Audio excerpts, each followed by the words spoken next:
1 Kings chapter 21. Sometime later, there was an incident involving a vineyard belonging to Naboth the Jezreelite. The vineyard was in Jezreel, close to the palace of Ahab, king of Samaria. Ahab said to Naboth, "Let me have your vineyard to use for a vegetable garden since it is close to my palace. In exchange, I will give you a better vineyard, or if you prefer, I will pay you whatever it is worth." But Naboth replied, "The Lord forbid that I should give you the inheritance of my fathers." So Ahab went home, sullen and angry because Naboth the Jezreelite had said, "I will not give you the inheritance of my fathers." He lay on his bed sulking and refused to eat. His wife Jezebel came in and asked him, "Why are you so sullen? Why won't you eat?" He answered her, "Because I said to Naboth the Jezreelite, 'Sell me your vineyard, or if you prefer, I will give you another vineyard in its place.' But he said, 'I will not give you my vineyard.'" Jezebel, his wife, said, "Is this how you act as king over Israel? Get up and eat, cheer up, I'll get you the vineyard of Naboth the Jezreelite." So she wrote letters in Ahab's name, placed his seal on them, and sent them to the elders and nobles who lived in Naboth's city with him. In those letters she wrote, "Proclaim a day of fasting and seat Naboth in a prominent place among the people. But seat to scoundrels opposite him, and have them testify that he has cursed both God and the king. Then take him out and stone him to death."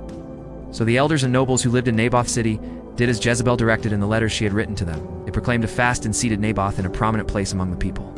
Then the scoundrels came and sat opposite him and brought charges against Naboth before the people, saying, "Naboth has cursed both God and the king." Ow! So they took him outside the city and stoned him to death. Then they sent word to Jezebel, "Naboth has been stoned and is dead." As soon as Jezebel heard that Naboth had been stoned to death, she said to Ahab, "Get up and take possession of the vineyard of Naboth, the Jezreelite that he refused to sell you. He is no longer alive, but dead." When Ahab heard that Naboth was dead, he got up and went down to take possession of Naboth's vineyard.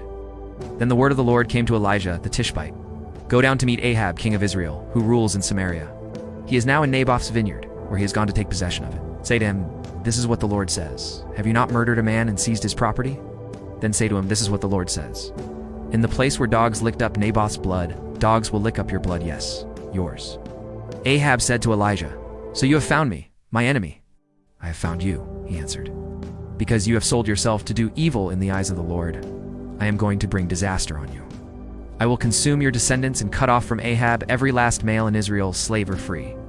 I will make your house like that of Jeroboam son of Nebat, and that of Baasha son of Ahijah, because you have provoked me to anger and have caused Israel to sin."